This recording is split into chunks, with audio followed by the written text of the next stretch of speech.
right, picking it back up on the parable of the sower this week. Man, if you didn't catch last week, go back and check that out. Jason did a great job talking about how our hearts are hardened, just like that path that the seed falls on. And a lot of times, God's word just doesn't take root. And we struggle with that all the time, not just whether we're deciding whether to be a Christ follower or not. So check that out if you haven't. But this week, we're moving on. We're in verse 6, and I'm also going to talk about verse 13 in the parable of the sower. We're moving on to the rocks or the stones. So let's go ahead and start in verse 6 and see where it goes. It says, some seeds fell on the rocky ground, and when they came up, the plants withered because they had no moisture. And that parallels with verse 13 where Jesus explains what he's talking about. So I'm going to go ahead and share that right now too. It says, those on the rocky ground are the ones who receive the word with joy when they hear it, but they have no root. They believe for a while, but in the time of testing, they fall away. And you might say it's the next level, right? The first level, absolute rejection. The second level is like, there might be something to this. I'm going to believe this. I'm going to start doing this, but we really don't do anything to grow our roots. And I think the biggest word I can think of that summarizes all of this, this rocky soil, is discipleship. Man, this is where, once you decide to be a Christ follower, once you decide to take that journey, you can't take it alone. You need other people with you to help you grow those roots. We do that in a number of ways, but like I said, one of the big ones, discipleship, having somebody there push you, go on that journey with you. We need people to ask questions to and hash through things with all the time. I mean, when you got things going on in your life, often you get in your own head and you just think about it your way. It's easy to fall away from the faith, right? But we want to keep having people talking to us, talking into our life, growing us. We want to keep reading the Word because that's where we're going to find a lot of things also to grow our roots, just digging in deeper.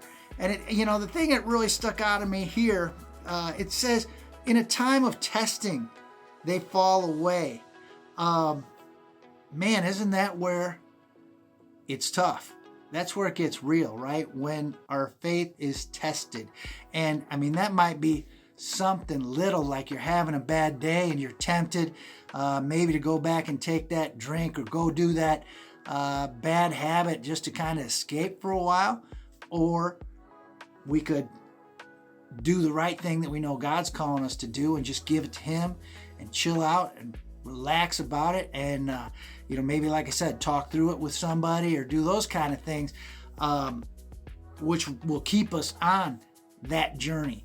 But testing can also be a big thing in life, right? Maybe a major tragedy, maybe a medical diagnosis that, we certainly didn't expect. And those are the times where our faith is tested. And, okay, what do we really believe? Is this a time where, I get upset at God, angry at God? Sure. But do I keep turning back to Him to sustain me through this journey? Or do I get so angry that I turn away and let my faith wither and die and say, oh, there was nothing in that? God never promises us an easy time in this world. He does promise us a future with Him, and He does promise to grow our character while we're here. And that's more what He cares about than how easy we make it through life every day. So as we get to these temptations, it's basically what is our faith made of? And going back to that analogy of that plant and the roots, right? The plant shriveled because it had no moisture, because there was really nothing feeding its roots. So think about your faith like that. How do we feed the roots of our faith? What can we do to grow it, to make them stronger, and to make them resilient? The roots of our faith when the challenges come, so that we might be impervious to any kind of challenge, and we might just be able to give it up to God, have that conversation with Him, and just realize that no matter what happens, God's going to use it all for the good. I just hope that encourages you this week to work on your roots and grow. We'll be back next week moving further through Luke. We just thank you for joining us on Wednesday.